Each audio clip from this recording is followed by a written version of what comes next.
Yo, dudes and dudettes. It's been a long while, hasn't it? Since I've made a video like this close and personal. So last night, I watched the new Star Wars movie. I could say one thing. At least it was better than The Last Jedi. They brought back J.J. Abrams, even though I'm not really much of a fan of J.J. Abrams' work. I mean, he tends to be hit or miss for me. How do I put this? It's not as bad as everyone says it was going to be, but it wasn't that good either. If you get what I'm saying, let me justify my point here. This is basically J.J. Abrams' interpretation of what Episode 8 should be in his view.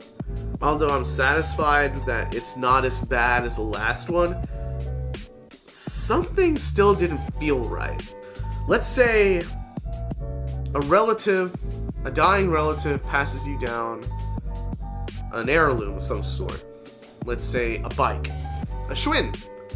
They leave you this pristine, clean, well taken care of antique of a bike. And you decide to go take a ride on it, you know. That's pretty normal, you know, and you're starting to get the feel of it. Starting to get, you know, the whole groove of the bike, you know, you're just going for a stroll. This is basically the structure of Episode 7, The Force Awakens. It's just a tolerable stroll. Nothing wrong so far. And then Episode 8 is like this giant hole that just pops out of nowhere as you were riding that bike. And you fall down in it. It's one big giant plot hole. Probably, let's put it that way, it's a giant plot hole. If I'm correct, if I'm not mistaken. Ah, man. And you just fall into the hole, you break the bike. Some pieces of it were broken, some of the machinery, like the gears and the chains, the handle, everything. Maybe the handle's alright because you're still holding on to it. And then, as soon as you get out of the hole, then you have to walk back home with a broken bike. But at least you're alive, and you might skin your knees, at least you're walking on your 2 feet with a broken bike by your side.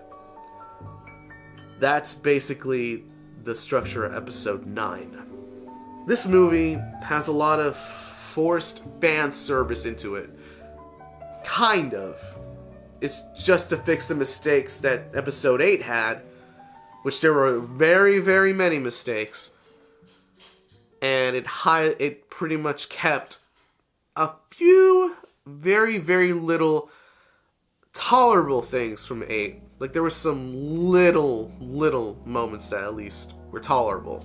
It wasn't good, but it was like, at least it's there, at least. Pretty much. At least it's good to see characters like Wicket the Ewok and Lando Calrissian, which I really, really did enjoy that one part with him, with Billy D. Williams. I think he really did his job well in that movie. And the rest of the characters like Finn and Poe Dameron and Rey, of course, at least they were as tolerable to watch as 7 did. Like, I'll be honest, I enjoyed at least 75% of the movie, but the other 25% is just, what the fuck is this? I don't hate it. I don't like it either.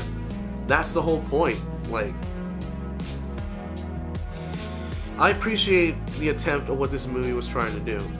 I just don't see any reason why this trilogy should exist. Sorry if I pause for a while. I try to cut. If you see a lot of cuts, it's because I pause, and I don't want to bore any people with just long pauses staring at a wall or whatever. I'm just trying to make my point. And I know a lot of people won't agree with me on some things, but that's okay. We're humans. We agreed to disagree. I began watching this movie with the mindset of, well, if it's gonna suck, it's gonna suck. If not, then we'll see. And I did see. So far, it didn't change my mindset. It's like oh, you just came to see, it's not, I didn't say it was boring. I mean, it had its moments. It's just why did it have to exist after all? Why does this trilogy have to exist? It really bugged me in a way. Like, it really bothered me, like, this movie, this trilogy of movies, it's all for nothing.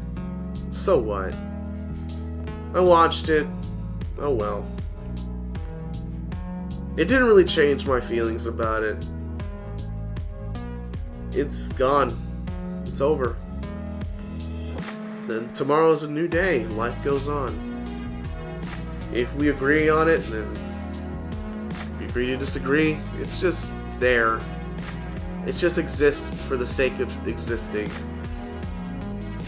The whole saga, the Disney saga, would have been like its own thing, its own, like, kind of like Rogue One or Solo.